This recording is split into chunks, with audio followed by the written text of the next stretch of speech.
Hello everyone, welcome back to Satisfactory. I am Arctic Wolf and this is episode 9. If you remember, in our last episode, check the iCard in the upper right hand corner of the screen now for a playlist of this series and episode 8. In our last episode, we finished modular frames and did a bunch of upgrades in the hub and the MAM and got some stuff out of the resource sink. Since then, what I've been up to, I went around the main factory here and I filled in all the holes that were conveyor belts running through the wall. And I clipped the conveyor belt on both sides, I put the conveyor wall in and then reconnected the conveyor belt all the way around. So the only thing left is doors and windows, and then that building should be done. And then we'll do the same treatment to the other building on the other side. And then after that, I said we were going to get tractors to bring us resources from out around the world. I found iron, I found limestone, I found copper. I heard a monster scream. Was it that guy? Did them guys make noise? Anyway, like I was saying, right behind that big rock right there, basically. On the other side of that, there's a little lake. On the other side of the little lake, there was 2 pure iron nodes, a pure copper node, a limestone node that I haven't actually checked yet, and that's like right before the hill to climb up to the top to go to the coal. So it's like right in the right spot. So I built a truck station that's got 2 bays over there at the iron, and I will show you guys that in a minute. And then I built a truck station that's got 1 bay up on the top of the hill there by the coal, which I will also show you guys in a minute. And then I built the three tractors and set their auto path. So they go and they pick up the iron, they pick up the coal, and they bring it back. The coal is being split before it goes into the storage so that it can refuel all the truck stops here at base. So every time a truck stops here and drops off its goods, it also gets refilled with coal so it never runs out of fuel. And I did a little bit more research in the MAM. I collected the overclocking from the end of last episode. I unlocked some Caterium stuff and a little bit of quartz stuff in those 2 tech trees in the MAM. I stumbled across some Caterium while I was out over there, just a couple of little deposits, nothing major, no nodes or anything like that. Ada said something about it, but I did not get it on camera, so I apologize for that. I will try to do better about that next time. I just love watching these guys. Nothing like enjoying a beverage, your favorite beverage. Oh yeah, after a long day's work. That's it for now. Maybe. I do like the lighting effects you get. Like, it's nighttime right now, but we can still see pretty well. Like, you get some interesting lighting effects with this being a binary system. Like, you got the big sun and the little sun, and like a couple of different moons. So the day-night cycle is not the same on Earth as it is here.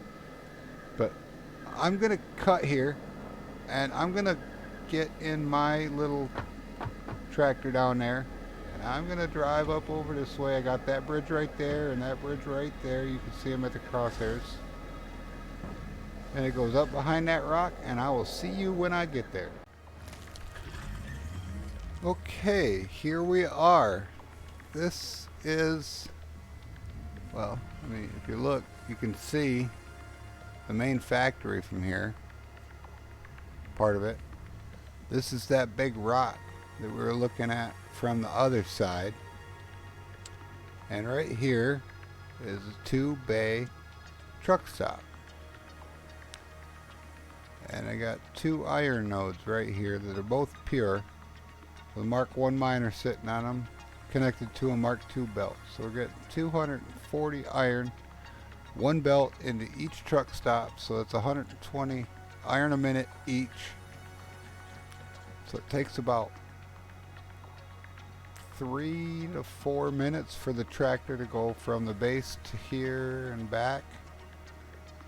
So we're getting about 5 stacks of iron per trip per tractor, which is nice. That's more than enough. It's more than we need. And like I was saying before, if you look right there where my cursor is, this is a pure copper node right there. So put a truck stop in somewhere in this region here when we need the copper, and then I'll have that just drive probably right through here and down there and over there and follow that path over that way. We also have limestone over there, limestone over there, and limestone right there. So when we get to the encased industrial beams, it's the same situation. Put a truck stop in probably over in that area.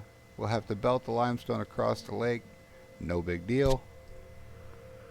And then again, run it down the same path we're taking all the other tractors down to the base, to the unload station, to do whatever we need to do with it.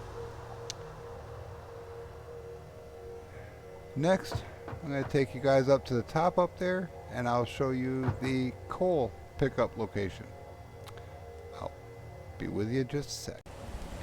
Okay, here we are at the top of the waterfall looking over this lake.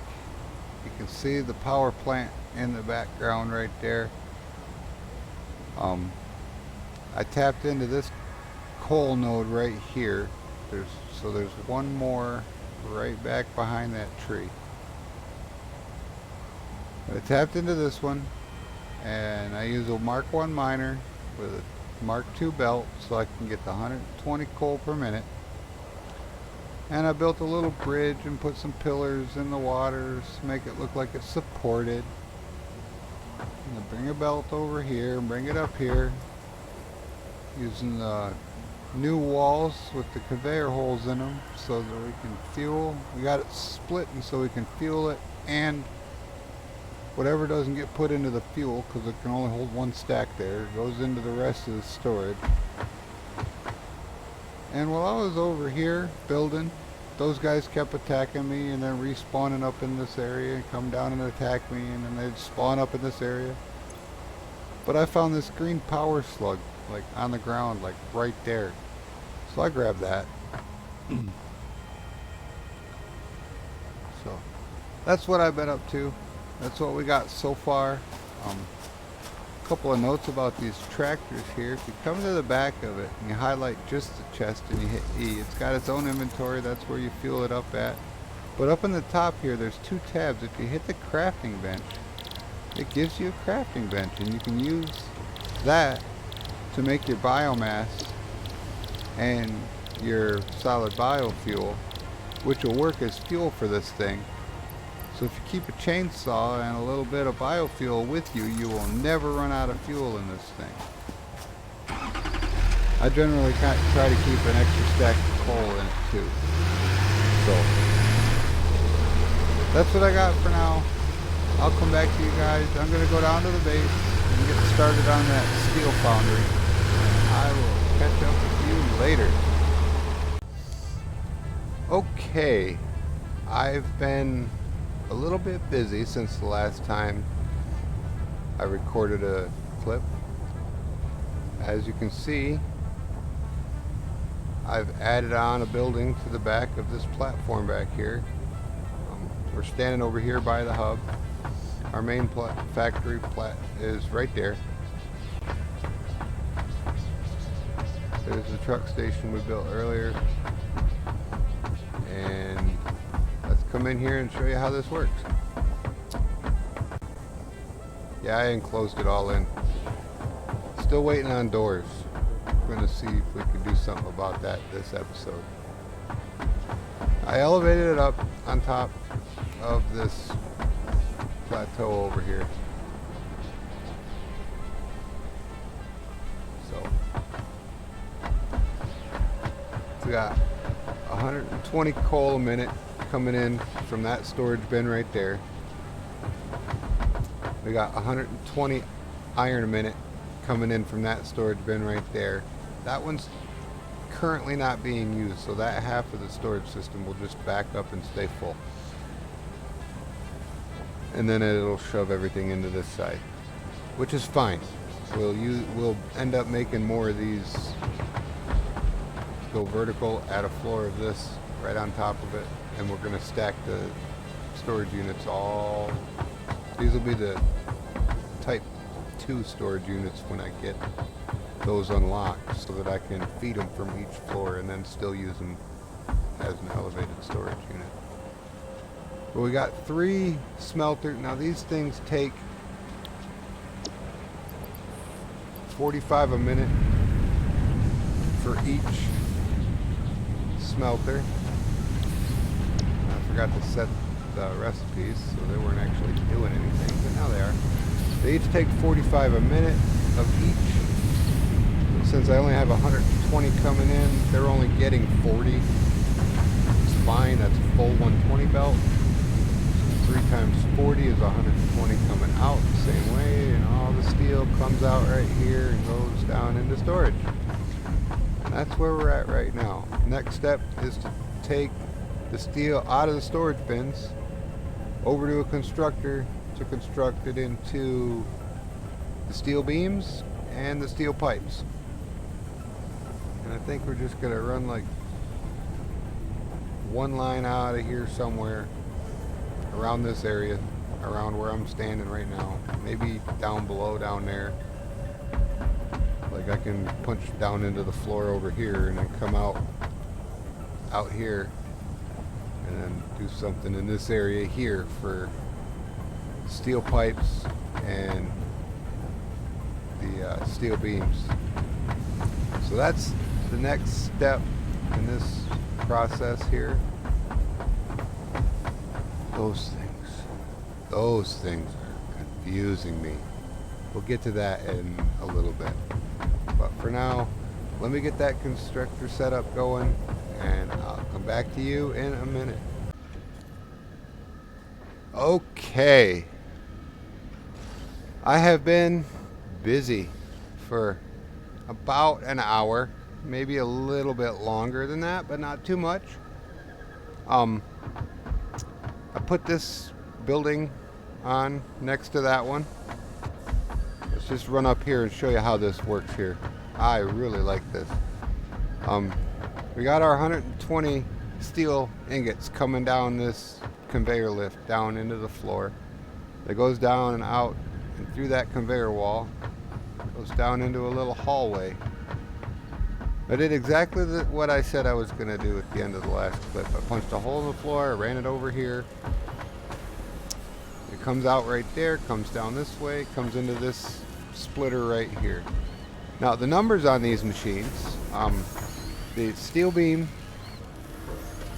takes 60 and gives us 15. It's not a lot coming out. That's a lot going in. So these, we're going to need a whole nother setup of these things to get going.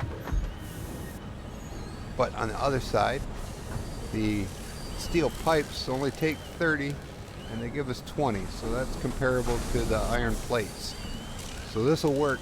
This pipe setup will work for quite a while. So we got 120 coming in right there. We're going to split. Since we need 60 to go into the beam machine, we'll just put a 60 line right into the beam machine. And the pipes need 30 each. So we'll take this 60 line and we'll split it in half. 30 this way, 30 that way. Easy math. Come around to the front. It's exactly the opposite, basically. We got the steel beams coming out. They just go up into the top storage bin. Nothing special there.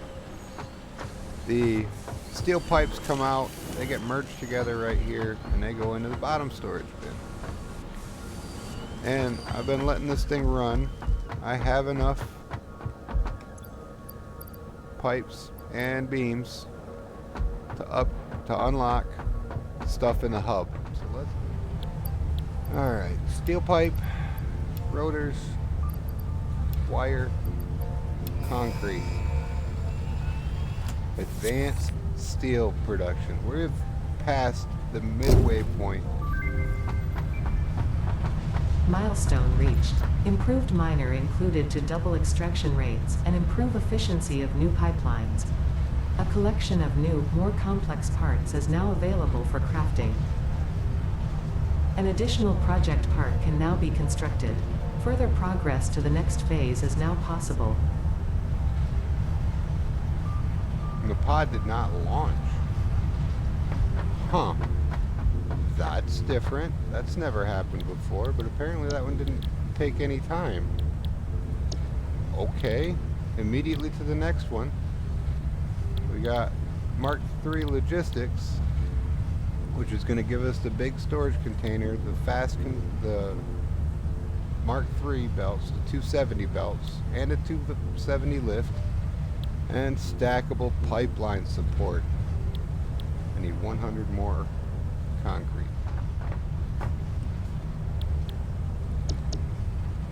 Okay, and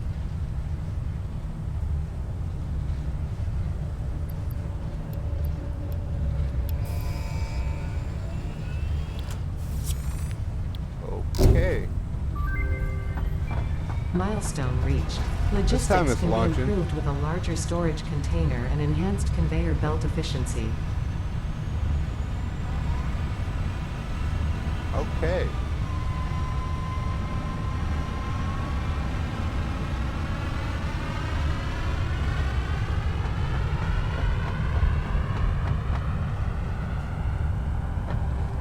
Alright, so the next hypertubes is the last thing. We need to make encased industrial beams for that. Well, since it's the only one left. But now we can make stators. Now we can make encased industrial beams. Now we have a Mark II miner, so we can double up on all of our resource collection and get twice as many resources coming in, make twice as much stuff with it. So, all in all, so far, so good. This project is coming along nicely. How many tickets? We got 7 tickets. Is that going to be enough to get us our windows and doors? At least doors. Let's see if we can get doors. Oh yeah, doors are cheap. Windows are the expensive ones. Doors are cheap. Alright, what else can we get here?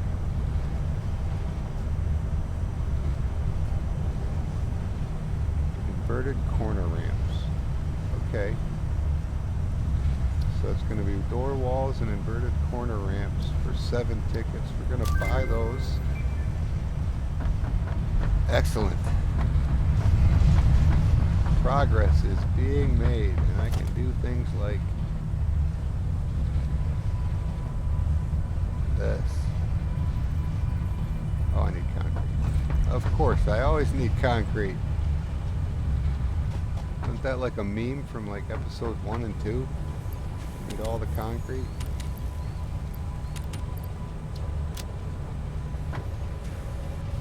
I'm not sinking the concrete out of the storage. Everything, or the sheets.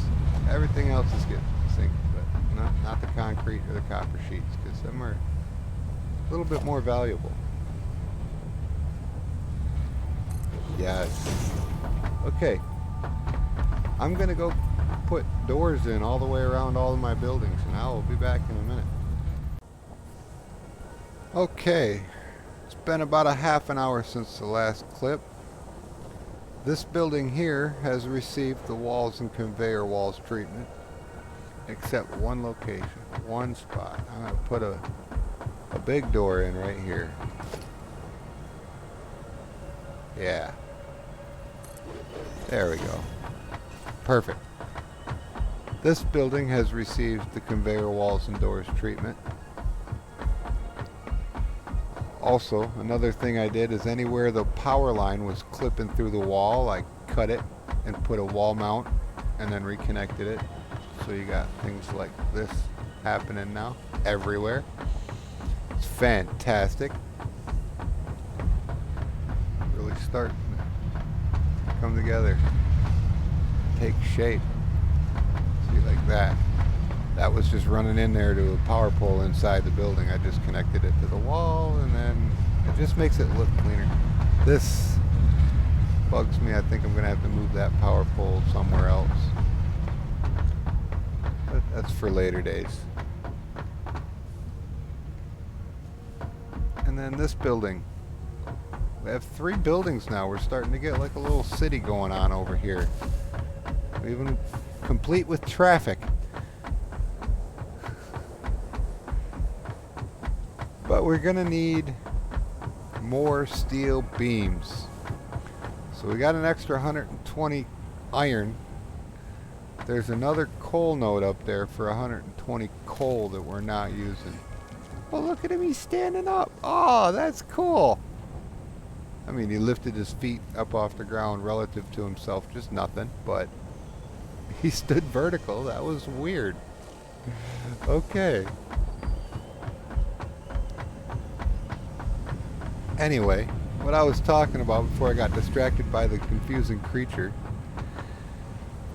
We're gonna get another coal truck going, but this one's not gonna feed into the fuel system. This one's just gonna feed an empty tank over here. We're gonna bring that up to this floor here. I got the new storage bins now, so I can get rid of them, but I need steel for it, so I need to let that work until I have enough materials to build those things. But then we'll get another 3 smelters up here, and we'll put that into 2 of the steel beam constructors, and then we'll have to have a concrete constructor, and we'll have to get some limestone. We also need to get the copper so that we can turn that into copper wire. And then the steel pipes and the copper wire is needed for the stators. And then with the stators and some cable, we can make the automated wiring. And I believe it's just regular. Hold on, let me check. I can hit the N button, bring up the search bar, and type. There it is, versatile framework. Yeah, see, we need a modular frame and some steel beams for that. So we're going to need a lot of these. But what about the automated wiring? Yep, stators and cable. That'll be easy. Stator. Yep, stator needs pipes and cable. Or pipes and wire. So it's pipes, wire,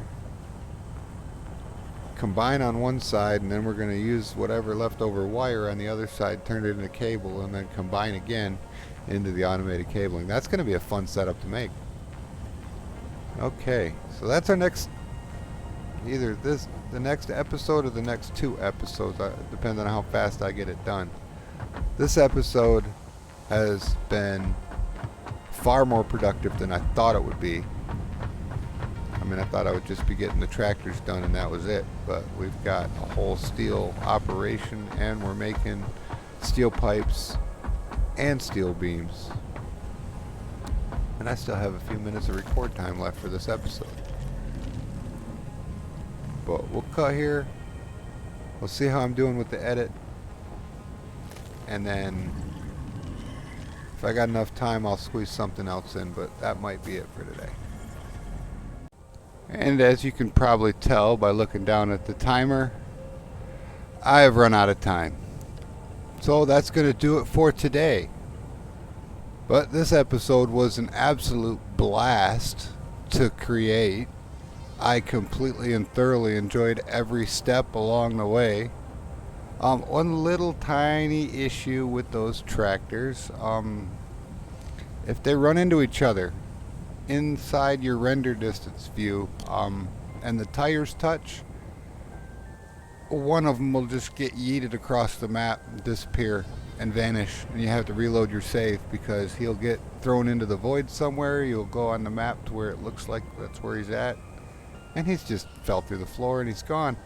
And it's the kind of thing that's funny the first time you see it happen. Like the two tractors get into a little shoving match, and then one of them just goes pew.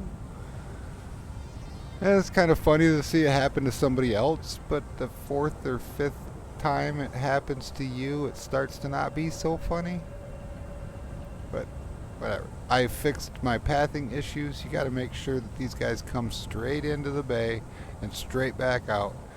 They don't want to cross over the bounding box lines of the truck stops, because then the next truck stop will either pick up what's in them. So I've had iron come through my coal fuel system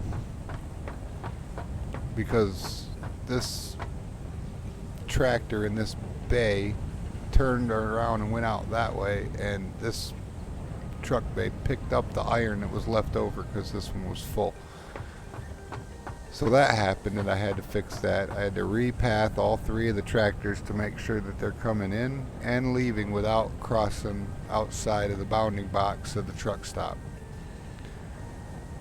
But once I did that, they no longer have any issues with delivering the wrong thing to the wrong spot, so that's good. Next episode, we're going to get some space elevator parts constructed. In between episodes, I'll probably grab those other nodes, that copper, the extra coal, some limestone, have all the materials set up in big storage bins right here ready to go, and we will start building versatile frameworks and automated wiring. But that's next time. If you liked the video, go ahead and hit the thumbs up button down at the bottom. If you like what I'm doing with my channel in this series, hit the subscribe button, hit the notification bell to know when new videos come out. But that's all for today. Wolf out.